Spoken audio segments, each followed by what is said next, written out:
Question में ये जो दो स्टेटमेंट दिए हैं, सही गलत हमें पता लगाना है। इन स्टेटमेंट में डोपिंग की बात हो रही है, मतलब ये कहानी आपको एक्सट्रिंसिक सेमीकंडक्टर में पढ़ने को मिलेगी। मैं पढ़ा देता हूँ। ऐसा होता है कि पीरियोडिक टेबल के बारे में आपको केमिस्ट्री में जो पढ़ते हो थोड़ा थोड़ा याद करना पड़ता है। सबसे पहले कंसीडर करना होता है टेट्रावेलेंट इम्प्योरिटी नहीं, टेट्रावेलेंट ग्रुप ऑफ टेट्रावेलेंट जो पीरियोडिक टेबल में होते हैं, उसमें सबसे ऊपर होता है कार्बन, फिर होता है सिलिकॉन, फिर होता है जर्मेनियम। इस तरह की कहानी चलती है। इसमें ये जो दो होते हैं ये सेमीकंडक्टर होते हैं, और ये प्योर फॉर्म में लिए जाएं अगर तो इनको हम कहते हैं इंट्रिंसिक सेमीकंडक्टर। इसके बाद में हम इसमें इम्प्योरिटी भी ऐड कर सकते हैं, लेकिन कोई भी प्रकार की इम्प्योरिटी नहीं ऐड करते हैं। हमारा जो बेनिफिट होता है वो तभी होता है जब हम आइदर ट्राईवेलेंट इम्प्योरिटी और टेट्रावेलेंट इम्प्योरिटी ऐड करें। टेट्रा तो नहीं, टेट्रा तो मेन ही है, ट्राईवेलेंट या पेंटावेलेंट।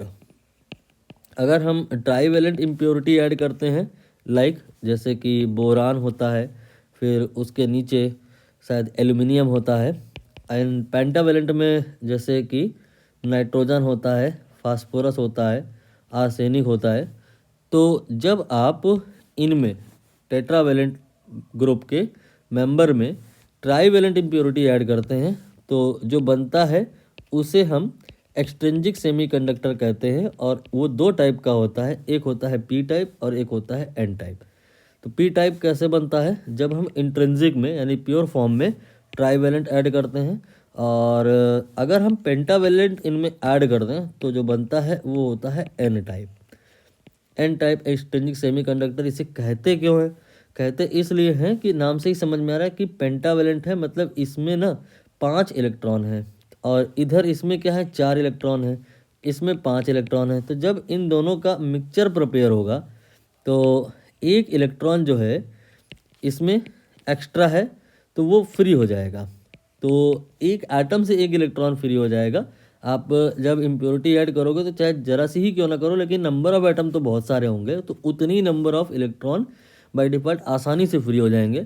तो यू कैन से दैट कि पेंटावेलेंट इम्प्योरिटी ऐड करने पे एन टाइप एक्सट्रिंसिक सेमीकंडक्टर बनता है और फ्री इलेक्ट्रॉन डेंसिटी इंक्रीज कर जाती है। Doping silicon semiconductor with pentavalent electron density increases, absolutely correct. Now second option क्या कह रहा है? N type semiconductor has a net negative charge. ये क्वेश्चन दिया ही इसलिए गया है कि लोग सब इसको सही कर देंगे, मान लेंगे कि एन टाइप का मतलब इसलिए एन टाइप होता है क्योंकि ये नेगेटिव होता है, और पी टाइप का मतलब इसलिए पी टाइप होता है क्योंकि ये पॉजिटिव होता है। ऐसा नहीं है। दरअसल एन टाइप का मतलब एन टाइप इसलिए है क्योंकि उसमें इलेक्ट्रॉन जो हैं होल की तुलना में एक्स्ट्रा हो गए हैं। लेकिन ऐसा तो नहीं हुआ ना कि अभी जब मैंने कहा मिक्सिंग किया आपने तो एक इलेक्ट्रॉन जब इन दोनों को मिक्स किया तो एक्स्ट्रा हो गया तो फ्री हो गया।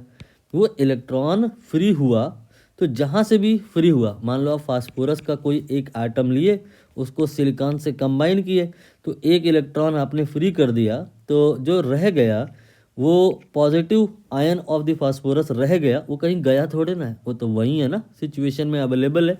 बस उसको हम नहीं इसलिए कंसीडर कर रहे हैं क्योंकि वो इमोबाइल है और इलेक्ट्रॉन आसानी से इधर उधर भाग सकता है। इसलिए हम कहते हैं कि एन टाइप में इलेक्ट्रॉन ज़्यादा होते हैं।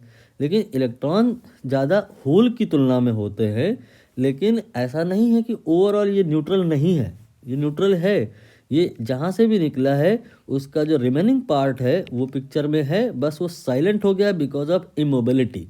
सो वी कैन से कि whatever the number of electron you are seeing in excess that must be balanced by the phosphorus ion over here, and overall कहानी जो होती है वो ऐसी नहीं होती जो उन्होंने कहा है। यहाँ आपको न्यूट्रल लिखना होगा। एन टाइप हो चाहे पी टाइप हो, कोई भी एक्सट्रिंसिक सेमीकंडक्टर हो, ओवरऑल वो न्यूट्रल होता है। तो पहला सही है, दूसरा गलत है। 1 is true and 2 is false।